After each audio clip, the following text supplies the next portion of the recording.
Hey, what is up, guys? Welcome back to the channel. Today we're talking jig hook versus standard nymph hook, and it gets a little bit more if I could speak, it gets a little bit more specific than that. We're talking specifically on swinging flies on downstream drips. It's a tactic that I employ somewhat effectively sometimes, not all the time, but getting kind of a swing towards the end of your drift, whether you're Euro nymphing. Even if you're indicator nymphing, you can stop at indicator, let those flies swing up. I've had a lot of clients catch fish that way. We call them gimme fish, but there is a reason why they're taking it. When fish are a little bit more active, they'll take it on that swing. They like that swing, so it's a viable option. However, I did come across a day on the Roaring Fork when I was fishing, and I hooked a lot of fish. Had a great day fishing. Always enjoy my time out on the water. Once I fall in the water, and it's a little different. However, I was hooking a lot of fish, having a good time. The wind was happening, and so that was kind of a little bit frustrating when I was Euro nymphing, but I was making casts directly across stream, and I was letting those flies swing out. I was getting a lot of action, having a lot of fish take, but I was rolling a lot of fish. I was hooking a lot of fish and having them come off really quick. Wasn't able to quite fight them into the net like I would have liked. So, I reached out to some folks whose opinions that I value quite a bit. Some members of Team USA and some other folks, and hey, what's up? This is what happened. Is it my hook? Is the brand of hook that I'm using crap? Is it this? Is it that? And they said, what kind of hooks are you using? They hadn't used that brand, and they also said that jig hooks kind of suck when you get them downstream of you. So I kind of took that for what it was. Kind of I take their advice, and it means something to me when I ask these people. And then I also heard that a competitor that I almost regularly compete against actually uses a different hook for when he's swinging flies. So, there was some truth to this, and I didn't just want to take their word for it, although their word is good to me. Like any advice they give, I'm more than willing to listen to, willing to try out. But I kind of wanted to do a little experiment, and I did happen upon kind of a situation in which I had the perfect opportunity to do this, so I took advantage of it.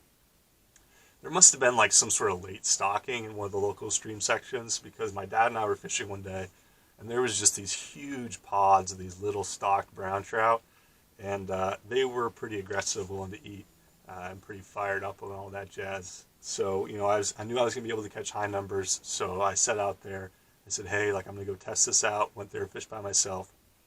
And so basically what I did was I started off fishing with a normal shank nymph hook, 2 nymphs, my standard 2 nymph rig, Euro nymphing. I fish a standard, that's standard normal nymph hook, and then I switched to a jig hook after a little bit, kind of trying to get about the same amount of time with each.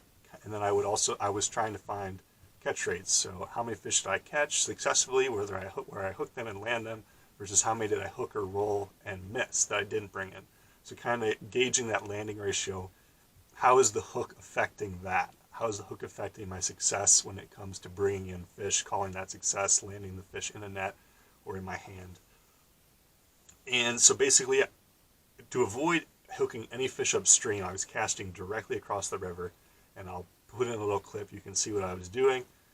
Casting directly across, letting it swing down. That way I was only doing a downstream drift. That way I was only measuring that swing. And I ended up hooking over 30 fish. So I had a pretty good sample size. As in college they told us you want at least 10. Obviously the more the better. 30 fish for a couple hours is pretty good in my opinion. Like I said, these are stocked fish, nothing too classy, and they might be a little bit more aggressive. Hold it in their mouth, pick it a little bit more. But they were the same kind of fish for each situation, so kind of balances out there. But I ended up catching 10 fish on normal shank hooks, hooking and landing 10 fish, and then I missed 3. And so basically I did misses. I wore a GoPro. I didn't keep tallies in my head while I was fishing. I had a GoPro, and I went back and looked at the footage when I was done, recorded how many fish I landed, and then when I missed. And so I counted misses as I hooked the fish, and while I was fighting it, it came off, or I rolled a fish and saw it or felt that I had rolled it, and those were also misses. And that stuff wasn't always apparent to the camera, so when I missed, I would yell miss loud enough so the camera would pick it up, and I could tally it when I went back and looked through the video. So that 10 catches, 3 misses, that's a 77% ratio approximately when it comes to landing. And then with the jig hook, I had 13 catches and I had 6 misses, and I had one bigger fish. So a bigger wild fish was in there with the stockies, and I hooked that one, and I ended up losing that while I was fighting it. And so I had a 68% landing ratio, almost 10% less with the jig hooks. And some things that I want to point out, some observations that I made. Losing that one big fish on the jig hook is telling to me in any case, because the little fish, I kind of expect the little fish to come off a little bit more readily, just because they're going to wiggle, they're going to get free, they're going to put slack in that barbless hook. I'm using all barbless hooks. So I kind of expect to lose some of those. I don't think you're ever going to be perfect on those. If you are, then you're in for a good day. But that bigger fish fights more traditionally, fights more consistently, and is something more that the hook should stay in all honesty. It shouldn't fully wiggle through. Stuff does happen. You do lose bigger fish. Everyone's lost fish. However, I lost that fish on the jig hook, which did kind of speak to something, or at least adds to the downfall of the jig hook in this study. The other thing I noticed was that the fish fell off a lot easier with the jig hook, even the fish I was landing. So I didn't have a net. Normally with little fish, I get them airborne, I flip them into my net, catch them in the net. That way I can lift them out of the water quickly, safely, and not spook the rest of the fish that are there. And so I noticed, and I'll show a clip, that when I was actually lifting the fish, because I didn't have a net, I was just grabbing it with my hand, that I actually hit the line with my hand and the fish would pop off. That happened a couple times. And, so they were coming off a little bit easier. Obviously, I still would have landed that fish, but it is telling that maybe had I fooled around and not been quite on the ball, that maybe I would have lost it. And speaking about on the ball, I fished the standard nymph hook first, and then I fished the jig hook. So by the time I was fishing the jig hook, I was a little bit more warmed up. I was a little bit more confident in what the takes would feel like. I was a little bit more consistent with everything.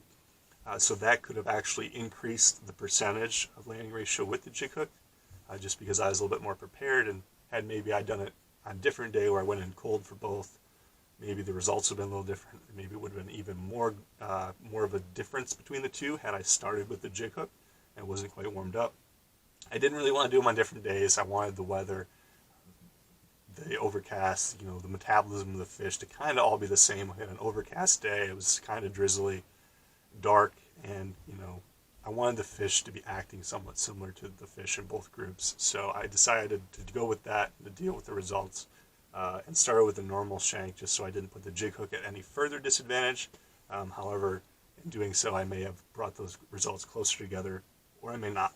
Maybe I was consistent through both. You never know. It's science. So, but ultimately, when it comes, that 10% difference is somewhat substantial in my opinion, and for someone that's competing, that 10% is maybe something that I have at the back of my mind, and I'll probably be tying up some nymphs on standard hooks, some of my favorite nymphs on standard hooks, for those types of situations when I do have them, because that 10% is 10%, and sometimes it comes down to one fish, especially as I continue to compete and hopefully compete in higher levels. That one fish is going to matter. So maybe for a normal angler, this isn't something you want to deal with. You don't want to buy two different kinds of hooks. So maybe you just go with the jig hook or the standard nymph hook. It's up to you. Let me know. But personally, I think I'm going to tie some on standard hooks, some on jig hooks, and continue to experiment with this. This by no means is exactly the results. This is by no means true. This is true for this experiment, this thing that I ran in this case, backed by other people's advice. But explore it yourself is something I'm going to continue to explore and see how it works.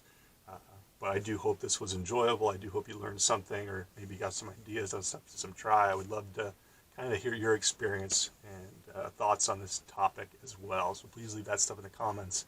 Let me know. I don't always want to learn from you guys as much as you learn from me. But yeah, I hope you guys enjoyed. Please subscribe to the channel if you have enjoyed stuff like this. We'll see you in the next one. So tight lines. Happy New Year. Tomorrow is New Year's Day, so Happy New Year. We'll see you in 2020 with a lot more fishing videos.